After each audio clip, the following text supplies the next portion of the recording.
Assalamualaikum warahmatullahi wabarakatuh. Perkenalkan, nama saya Isman Gaya Saputra dari kelas Manajemen Malam semester 5. Pada kesempatan kali ini saya akan menjelaskan tentang materi ilmu ekonomi Islam. Yang pertama adalah pengertian ekonomi Islam.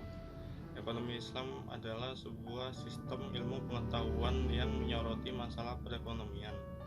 Sama seperti konsep ekonomi konvensional lainnya, hanya dalam sistem ekonomi ini nilai-nilai Islam menjadi landasan dasar dalam setiap aktivitasnya.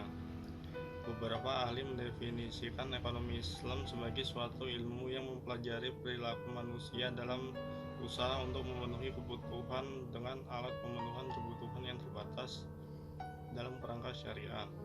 Namun definisi tersebut mengandung kelemahan karena menghasilkan konsep yang tidak kompatibel dan tidak universal. Karena dari definisi tersebut mendorong seseorang terperangkap dalam keputusan yang benar atau salah tetap harus diterima. Berikutnya adalah dasar hukum ekonomi Islam. Untuk mengatur hubungan antar individu yang mengandung unsur pemenuhan hak dan kewajiban dalam jangka waktu yang lama, dalam prinsip syariah diwajibkan untuk dibuat secara tertulis atau yang juga disebut akad. Ekonomi dalam Islam ada beberapa hukum yang menjadi landasan pemikiran dan penentuan konsep ekonomi dalam Islam. Beberapa dasar hukum Islam tersebut diantaranya adalah: yang pertama adalah Al-Quran. Al-Quran memberikan ketentuan hukum muamalat yang sebagian besar berbentuk kaidah-kaidah umum, kecuali itu jumlahnya pun sedikit. Misalnya dalam Quran surah Al-Baqarah ayat 188 terdapat larangan makan harta dengan cara yang tidak sah, atau antara lain disebut melalui suap. Berikutnya adalah hadis. Hadis merupakan ketentuan-ketentuan hukum muamalat yang lebih terperinci daripada Al-Quran. Hadis Nabi Muhammad SAW yang diriwayatkan oleh Ibnu Majah, Ad-Daruqutni dan lain-lain. Berikutnya adalah tujuan ekonomi Islam.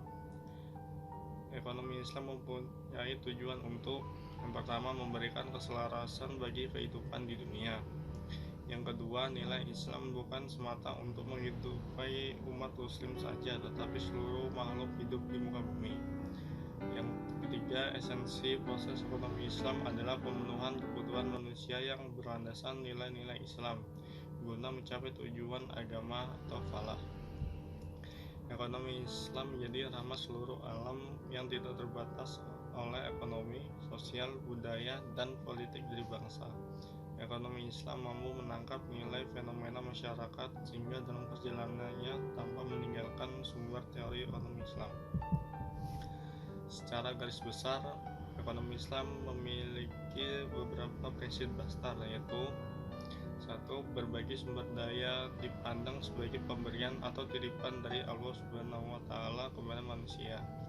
Kedua, Islam mengakui pemilikan pribadi dalam batas-batas tertentu. Yang ketiga, kekuatan penggerak utama ekonomi Islam adalah kerjasama. Yang keempat, ekonomi Islam menolak terjadinya akumulasi kekayaan yang dikuasai oleh segelintir orang saja. Yang kelima, ekonomi Islam menjamin kepemilikan masyarakat dan penggunaannya direncanakan untuk kepentingan banyak orang. Yang keenam, seorang muslim harus takut kepada Allah Subhanahu wa Ta'ala dan hari penentuan di akhirat nanti. Yang ketujuh, zakat harus dibayarkan atas kekayaan yang telah memenuhi batas atau nisab. Yang terakhir, Islam melarang riba dalam segala bentuk. Berikutnya adalah kesimpulan. Ekonomi Islam bertujuan agar dapat terpenuhinya semua kebutuhan manusia, bukan hanya satu orang, melainkan semua umat manusia di muka bumi, agar supaya mencapai kesejahteraan sosial. Norma-norma seperti ini sangat berkaitan dengan tanggung jawab manusia terhadap Allah Subhanahu wa Ta'ala. Maka dari itu, umat manusia dianjurkan untuk jujur dengan sesama dan saling menjaga sehingga tercipta keadilan dalam umat manusia. Dalam hal ini, posisi Islam dalam ekonomi yaitu untuk memenuhi kebutuhan manusia dasar anggota masyarakat, dan masyarakat tidak boleh berlebihan atau pemborosan baik individu atau masyarakat karena dilarangkan oleh Islam.